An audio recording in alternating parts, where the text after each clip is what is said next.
Hi வணக்கம், நான் கோகுல் பிரசாந்த். இந்த வீடியோல நேச்சுரல் கேஸ் ஆப்ஷன் பையர் எப்படி ஸ்ட்ராட்டஜிக்கலா ப்ளே பண்ணலாம், எப்படி அவங்க ப்ராஃபிட் பண்ற வாய்ப்பை இன்க்ரீஸ் பண்றது. ஏன்னா நேச்சுரல் கேஸை பொறுத்த வரையில் நமக்கு ரொம்ப அக்ரெசிவா மூவ் ஆகும். அதனால பையர்ஸ்க்கு நிறைய வாய்ப்புகள் இருக்கு. சரிங்களா? செல்லிங்கை பொறுத்தவரை கொஞ்சம் ரிஸ்க் தான் நேச்சுரல் கேஸ்ல. ஆனா பையிங்கை பொறுத்தவரை சில ஸ்ட்ராட்டஜிக்கலா ஒரு சில மல்டி டைரக்ஷன் ட்ரேட்ஸ் எடுக்கும்போது நமக்கு ரிஸ்க்குங்கிறது எனி டைரக்ஷன் நகர்னா கூட இது பண்ணலாம். நிறைய ஸ்ட்ராட்டஜிஸ் இருக்கு. சரிங்களா? அதனால ஒரு ஸ்ட்ராட்டஜி வீடியோ எப்படி பையிங்கை நம்ம உடனே அதுக்கு ஒரு மொமெண்டம்க்கு ஏற்ற மாதிரி மாத்தலாம் அப்படிங்கறத தான் பண்ண போறோம். பையிங் அண்ட் செல்லிங் லைட்டா மிக்ஸ் இருக்கும். சரிங்களா? பார்க்கலாம். இன்னும் தண்ணுங்க நீங்க சப்ஸ்கிரைப் பண்ணிக்கோங்க. போலாம். ஃபர்ஸ்ட் நம்ம நேச்சுரல் கேஸ் எடுத்துக்கிட்டோம் அப்படின்னா, இப்போ நான் நேச்சுரல் கேஸோட இதை எடுத்துக்கிறேன், ஆப்ஷன் செயின். இங்க பாருங்க, நேச்சுரல் கேஸோட ஆப்ஷன் செயின் ரெண்டு இதை நீங்க யூஸ் பண்ணலாம். ஒன்னு எப்பவுமே ஒரு கமாடிட்டியை பொறுத்தவரை ஆப்ஷன்ஸ் நீங்க பிளே பண்றீங்கன்னா, கடைசி அந்த ஆப்ஷன் எக்ஸ்பயர் ஆகிறதுக்கு கடைசி அந்த 10-15 நாள்ல ப்ரீமியம் ரொம்ப கம்மியா இருக்கும். கமாடிட்டி நார்மலாவே எல்லா கமாடிட்டியுமே அக்ரெசிவா மூவ் ஆகும். நேச்சுரல் கேஸ் இன்னும் நல்லாவே மொமெண்டம் இருக்கு. அதை நான் காட்டுறேன் எப்படி இருக்கு அப்படின்னு. இப்போ இது நீங்க கடைசி 15 நாள்ல ப்ளே பண்றதுக்குள்ள அது என்ன ப்ரீமியம் ஏற்கனவே ஓரளவுக்கு மெல்ட் ஆயிரும். சரிங்களா? இப்போ இன்னைக்கு பாருங்க, இது ஜூன் 23 எக்ஸ்பைரி அண்ட் இன்னைக்கு 19ஆம் தேதி ஜூன் 19. இன்னைக்கு எக்ஸ்பைரிக்கு இன்னும் கொஞ்சம் 5 நாள் அந்த மாதிரி தான், 4 நாள் 5 நாள் தான் இருக்கு. நீங்க 10 நாள் 15 நாள் ரேஞ்சுக்குள்ள ப்ளே பண்றதுனால என்ன அட்வான்டேஜ்னா, இப்போ நீங்க ஏறும்னு நினைக்கிறீங்க நேச்சுரல் கேஸ். சரிங்களா? பை அப்படின்னு பண்ணா உங்க ரிஸ்க் அப்படிங்கிறது இந்த பையிங்க்கு ரொம்ப கம்மியா இருக்கு. பாருங்க, 6000 தான். ஆனா மார்க்கெட் மூவ் ஆச்சுன்னா இது உங்களுக்கு இரட்டிப்பு கூட ஆகிறதுக்கான வாய்ப்பு, நீங்க நினைச்ச டைரக்ஷன்ல. ஏன்னா இது டைரக்ஷன் ஒருவேளை நேச்சுரல் கேஸ் வந்துச்சுன்னா பெருசா வரும். சரிங்களா? இப்போ நீங்க ஒரு ஸ்டாக்ல ட்ரேட் பண்ற மாதிரியோ இல்ல எப்பாவதுதான் மொமெண்டம் வரும் இந்த ஸ்டாக்ல இல்ல நிப்டில பாத்துட்டீங்கன்னா மாசத்துக்கு 2 நாள் திடீர்னு 2-3% போகும். அந்த மாதிரி இதெல்லாம் தினமும் என்னது 5%, 3-5% மினிமம் என்ன பண்ணும்னா மொமெண்டம் கொடுக்கும். சைட் வேஸா இருந்தா கூட 3% இருக்கும் நேச்சுரல் கேஸ்.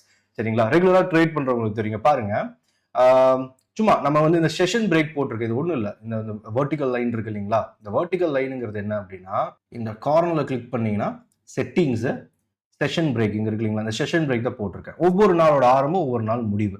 சரி, எவ்வளவு பெர்சன்டேஜ் நகருது பாருங்க. ஒரு ட்ரெண்ட் ஸ்டார்ட் ஆகுது பாருங்க. இந்த பாட்டம்ல இருந்து நேச்சுரல் கேஸ் பை அப்படி இங்க இருந்து இதுவரை இந்த பை போகுது இல்லைங்களா? இந்த பை மட்டுமே 8.75%.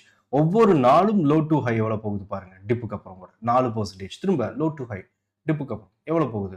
கிட்டத்தட்ட 4%. தென் திரும்ப லோ டு ஹை. அது அன்னைக்கு 2%, 2.5% ஏறிட்டு ரிஜெக்ஷன்ல திரும்ப அங்கிருந்து என்ன பண்றான்? 5% வரும். அப்ப என்னன்னா குறைஞ்சது 3-5% ஒரு நாள் மொமெண்டம் தருது. சரிங்களா? அப்ப க்ளோசர் டு எக்ஸ்பைரி, முக்கியமா நீங்க ஆப்ஷன் பையரா இருக்கீங்க அப்படின்னா க்ளோசர் டு எக்ஸ்பைரி லைக் ஒரு 10 நாள் 15 நாள் நீங்க நிப்டில எப்படி இன்டர்ஹேண்ட் பண்றீங்க அது மாதிரிதான். ஆனா இது கொஞ்சம் லாஸ்ட் ஒரு 15 நாள் அந்த மாதிரி இருக்கும்போது பிளே பண்ணா லோ ப்ரீமியம் நமக்கு கொஞ்சம் கொஞ்சமா ஆகிட்டே இருக்கும். அப்போ நம்ம ரிஸ்க் கம்மியா பிளே பண்ணலாம். சரிங்களா? இல்ல அடுத்த மாச கான்ட்ராக்ட் பாருங்களேன். இதுவே நம்ம நேச்சுரல் கேஸ் இப்ப June month contract same at the money call நீங்க பை பண்ணணும்னு வச்சுக்கோங்க. 205 பை பண்ணணும்னா 20 ரூபாய்க்கு போயிட்டு இருக்கு. சரியா? இப்ப இங்க பிரச்சனைனா 26,000 ரூபாய், நீங்க 20,000 ரூபாய் கூடுதலா இது பண்ணணும். சரிங்களா? அப்ப ரிஸ்க்ங்கிறது உங்களுக்கு அதிகமாகும். சரியா? ஸ்டாப் லாஸ் போட்டுருங்கிறது உங்களுக்கு பிரச்சனை இல்லை. ஏன்னா அங்க தீட்டா வேல்யூ பிளே பண்ணுமே அப்படிங்கிறது கேட்பாங்க. நேச்சுரல் கேஸ்ல அங்க தீட்டா வேல்யூனா க்ளோஸ் ரூட் எக்ஸ்பயர் இருக்கு ப்ரோ, லைட்டா இப்படி அரைச்சிட்டாலே அரைக்கிறதுக்கான வாய்ப்பு எப்பவுமே நேச்சுரல் கேஸ் ரொம்ப கம்மியா தான் இருக்கும். நீங்க ட்ரெண்டிங்ல பிரேக் அவுட்ஸ்ல எடுக்கிறீங்கன்னா. சரிங்களா? ஒருவேளை அரைச்சிட்டா என்ன பண்றது? அப்ப என்ன பண்ணலாம்னா காம்பினேஷன் ஆஃப் செல்லிங் நீங்க யூஸ் பண்ணலாம். லேடர்ஸ் எல்லாம் சொல்லுவாங்க. லைக் இங்க பாருங்க, இப்ப ஒரு ஹை பிரீமியம்ல பிளே பண்றீங்க. உங்களுக்கு ஒரு 20 நாள் இருக்கு, உங்களுக்கு ஒரு பிரேக் அவுட் என்ட்ரி கிடைக்குது. சரிங்களா? இப்ப நீங்க இதை பை, அதாவது at the money buy call option போகும்னு நீங்க என்ன பண்ணிருக்கீங்க? பை பண்ணிருக்கீங்க. ஏறும் நேச்சுரல் கேஸ் அப்படின்னு. அவுட் ஆஃப் த மணி உங்களுக்கு ஆப்போசிட்டா வருது, இல்ல ஒரு 2-3% ஆப்போசிட்டா. இப்போ மார்க்கெட் நமக்கு தாட் என்ன அப்படின்னா, திரும்ப ஏறினது 311க்கே போயிடுவான். எங்கிருந்து விழுந்தானோ அங்கேயே போயிடுவான். ஏன்னா பாருங்க, நேத்தோட லோவோட கரண்ட் டே லோ பெட்டரா தான் நிக்கிறான் நேச்சுரல் கேஸ். கரெக்டா?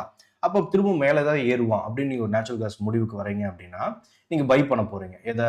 அட் தி மணி. கரெக்டா? அட் தி மணி பை பண்ணுவாங்க. ஆனா ஒருவேளை ஆப்போசிட் டே லோ பிரேக் ஆகுது, ஆனா சான்ஸ் ஸ்டில் மேலே ஏறதுக்கு இருக்கு. சம்டைம் நீங்க லாஸ் புக் பண்ண விரும்ப மாட்டாங்க. நம்ம வேற ஏதாவது ஹெட்ஜிங் பண்ண முடியுமா அப்படின்னு. கரெக்டா? அப்ப என்ன பண்ணலாம்னா கூடுதலா நீங்க ட்ரேட் எடுக்கும் போது இந்த ரிஸ்க் கம்மி பண்ணலாம். இங்க ரிஸ்க் கம்மி பண்ணணும்னா, ஏன்னா 25,000 வருது இல்லைங்களா, 26,000 வருது ரிஸ்க்குங்கிறது, கரெக்டா? அப்ப கம்மி பண்றதுக்கு இந்த நேக்கட் பை நம்ம 305 நேக்கட் பை பண்ணியிருக்கோம், கரெக்டா? என்ன பண்ணலாம்னா, அவுட் ஆஃப் த மணி வந்து ஒரு லாட் 21 ரூபாய்க்கு நம்ம பை பண்ணியிருக்கோம் இல்லைங்களா, ஒரு 11 ரூபாய்க்கு எது போதோ அது செல். 305 பை 330 செல் ஒரு லாட் அப்படின்னா இது வந்து என்ன ஆயிடும்னா, இது பேரு டெபிட் ஸ்ப்ரெட் அப்படிம்பாங்க, சரிங்களா? மார்ஜினை பொறுத்தவரை ஒன்றும் கிடையாது. நமக்கு வந்து ரிஸ்க்குங்கிறது நமக்கு வந்து குறைஞ்சிரும். மேக்ஸிமம் ரிஸ்க் பாருங்க. ஏன்னா 6,000 ரூபாய் வந்து 4 நாள் எக்ஸ்பைரிக்கு பார்த்தோம், கரெக்டா? இது ஜூலை எக்ஸ்பைரி 24, இதுக்கு 12,000 ரூபாய் தான். உங்களுக்கு ரிஸ்க்குங்கிறது ரெடியூஸ் ஆயிடுச்சு. ஆனால் மேக்ஸிமம் ப்ராஃபிட் அதே தான். மேக்ஸிமம் ப்ராஃபிட் உங்களுக்கு வந்து என்ன ஆயிடுச்சு, உங்களுக்கு குறைஞ்சிடும். ஏன்னா போயிட்டே இருந்தால் பையிங் அன்லிமிட்டட் ப்ராஃபிட் வாங்க, இந்த லிமிட்டட் ஆகிடும் நீங்க செல்லிங் போயிட்டீங்கன்னா. மார்ஜின் ஆனால் உங்களுக்கு வந்து தேவைப்படும். இங்க பார்த்துட்டீங்கன்னா வந்து மார்ஜின் ஒன்று இருக்கும், சரிங்களா? ஃபைனல் மார்ஜின் பாருங்க 80,000 ரூபாய் தேவைப்படும். ஆனால் வந்து பையிங்க்கு வந்து வெறும் பையிங் மட்டும் தான் பண்றீங்க அப்படின்னா அங்க 25,000 தான் போதும். செல்லிங் கூடுதலா போறதுனால உங்களுக்கு அதாவது ஸ்ட்ராட்டஜி கொஞ்சம் நீங்க லிமிட் பண்ணிக்கிறீங்க. 25,000 ரூபாய் ரிஸ்க் கொஞ்சம் அதிகமா இருக்கும். ஒருவேளை சடன் மூமெண்டம் ஆப்போசிட்டா என்ன போயிட்டா என்ன பண்றது? அப்ப நம்ம என்ன பண்ணலாம், இந்த மாதிரி பை பண்ணி ரெடியூஸ் பண்ணலாம் ரிஸ்க், சரிங்களா? இல்ல நீங்க எடுத்துட்டீங்க, மார்க்கெட் வந்து ஆப்போசிட்டா இறங்க ஆரம்பிக்குது, 2,000 3,000 உங்களுக்கு லாஸ் வர ஆரம்பிக்கும், கரெக்டா? இப்ப இந்த லாஸ் நீங்க தவிர்க்கணும் அப்படின்னு நினைக்கிறீங்கன்னா அப்ப என்ன பண்ணலாம்னா, ஆப்போசிட்டா போகும்போது, சரியா, இது வந்து அதாவது டெபிட் ஸ்ப்ரெட். இந்த டெபிட் ஸ்ப்ரெட்டை நம்ம என்ன பண்ணலாம், இன்னொரு லாட் கால் ஆப்ஷன் செல் பண்ணலாம். லைக் எந்த இறங்குது, இது 11 ரூபாய் உங்களுக்கு ஆப்போசிட்டா மார்க்கெட் போகுது, இறங்குது போது 11 ரூபாய்ங்கிறது என்ன ஆகும், 10 ரூபாய் 9 ரூபாய் அப்படின்னு கீழே போகும் இல்லைங்களா? இது 21 ரூபாய்ங்கிறது 19 ரூபாய் 17 ரூபான்னு கீழே போகும், கரெக்டா?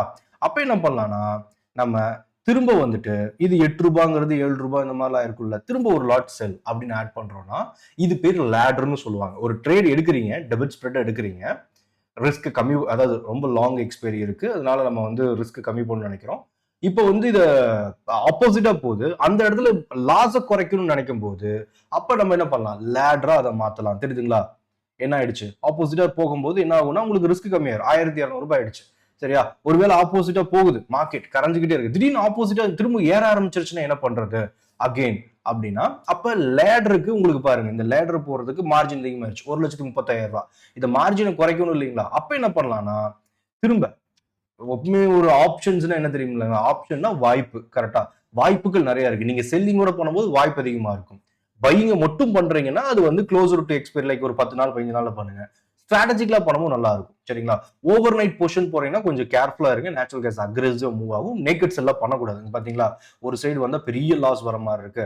அப்ப என்ன பண்ணலாம்னா, இன்னும் அவுட் ஆஃப் த மணி போயிட்டு நீங்க ஏற்கனவே வந்து என்னது 8 ரூபாய்க்கு ஒன்று செல் பண்ணிருக்கீங்க, 11 ரூபாய்க்கு ஒரு செல் பண்ணிருக்கீங்க, அதாவது 330யும் 340யும் செல் பண்ணிருக்கோம், கரெக்டா? நம்ம கிட்ட 305 பைல இருக்கு. அப்போ இன்னும் கொஞ்சம் போயிட்டு நம்ம என்ன பண்ணலாம், 355 பை பண்ணி ஓவர் நைட்டுக்கு. ஒருவேளை திரும்ப ஏறுச்சுன்னு வச்சுக்கோங்களேன், கடகடன்னு ஏறுறான் அப்படின்னா நமக்கு வந்து என்ன ஆகும், மார்க்கெட்ல ப்ராஃபிட் வர பார்க்கும், சரியா? உள்ளுக்குள்ள வந்து நம்ம ரேஞ்சுக்குள்ள செட்டில் ஆகும். அப்ப நமக்கு வந்து பெட்டரான பிளேங்கிறது இருக்கும். நீங்க நினைச்ச மாதிரியே நீங்க வந்து என்ன பண்றீங்க அப்படின்னா, ஒரு டெபிட் ஸ்ப்ரெட்ல ஸ்டார்ட் பண்றீங்க, ஆப்போசிட்டா போகுதா, லாஸை குறைக்கிறதுக்காக என்ன பண்றோம், அப்ப நம்ம இதை எடுத்துக்கிறோம், சரிங்களா? திரும்ப உங்களுக்கு ஏத்த மாதிரியே வருது அப்படின்னா ஒரு 1 or 2 days நீங்க பொசிஷன்ல ட்ரேட் பண்ணும்போது அது ஓரளவுக்கு கரையும் பிரீமியம். ஒரு 3 நாள் 4 நாள்ல உங்களுக்கு ஏத்த மாதிரி திரும்ப உள்ள வந்துருச்சு நீங்க நினைச்ச மாதிரினா, சின்ன ப்ராஃபிட்ல நம்ம என்ன பண்ணிடலாம், வெளியே வந்துடலாம். ரிஸ்க்கும் நமக்கு ரெடியூஸ் ஆகும். கொஞ்சம் கொஞ்சமா என்ன பண்ணலாம், ஆப்போசிட்டா போகும்போது ரிஸ்க்கும் ரெடியூஸ் பண்ணலாம். அண்ட் ஓவராலா பாருங்களேன், மேக்ஸிமம் லாஸ் இதுல எவ்வளவு வருதுன்னு, 3,500. நம்ம கிட்ட 2 பை இருக்கு, ஒரு ட்ரேட் எடுக்கிறோம், அதை ட்ரேட வேற ட்ரேடா மாத்துறது, சரிங்களா? இது வந்து ஆப்போசிட்டா நீங்க நினைக்கிறீங்க டைரக்ஷனல் ட்ரேடரா போறீங்க, ஆனா ஆப்போசிட்டா நீங்க வந்து போகும்போது இதை பண்ணிக்கிறீங்க, சரியா? ஏன்னா நிறைய பேர் இந்த ஆப்ஷன் பையிங்ல நிறைய பிரீமியம் கொடுக்கும்போது கேட்பாங்க,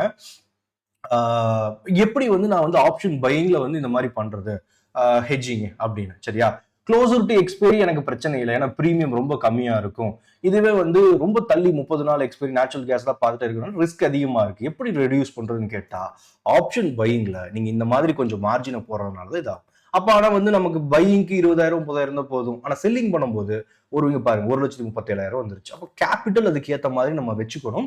அப்பதான் ஒரு ஸ்ட்ராட்டஜி இன்னொரு ஸ்ட்ராட்டஜியா மாத்தி நம்ம லாஸை குறைக்க முடியும். ஏன்னா ஒரு ட்ரேடிங்கை பொறுத்தவரையில் நம்ம ப்ராஃபிட்டை மட்டும் எய்ம் பண்ணக்கூடாது. ஒருவேளை லாஸ் வந்தா எவ்வளவு இருக்கலாம், அது எப்படி லிமிட் பண்ணலாம் அப்படிங்கிறது தெரிஞ்சுக்கணும், சரிங்களா? இது வந்து ஒரு நல்ல மெத்தட். அதாவது இந்த லேடரா மாத்துறது பேர் லேடர் வந்து 2 சைடு வந்து இது பண்ணிட்டோம் அப்படின்னா பட்டர்ஃப்ளை அப்படின்னு கூட வச்சுக்கலாம். சரி, லேடர் பட்டர்ஃப்ளை பேர் புதுசாக நீங்கள் வச்சுக்கலாம். ஆனால் இது ஒரு நல்ல ஒரு இதாக இருக்கும். நீங்கள் வந்து ஹெட்ஜிங்கோட பை இருக்கணும் கண்டிப்பாக, 2 சைடும். நேக்கடாக மட்டும் செல்லிங்கை விட்டுறக்கூடாது. மார்ஜின் இருக்கணும். ஃபர்ஸ்ட் நீங்க பை எடுத்துட்டு அதுக்கப்புறம் செல் எடுக்கணும். ஏன்னா மார்ஜின் கம்மியா இருக்கிறவங்களுக்கு அது தெரியாது.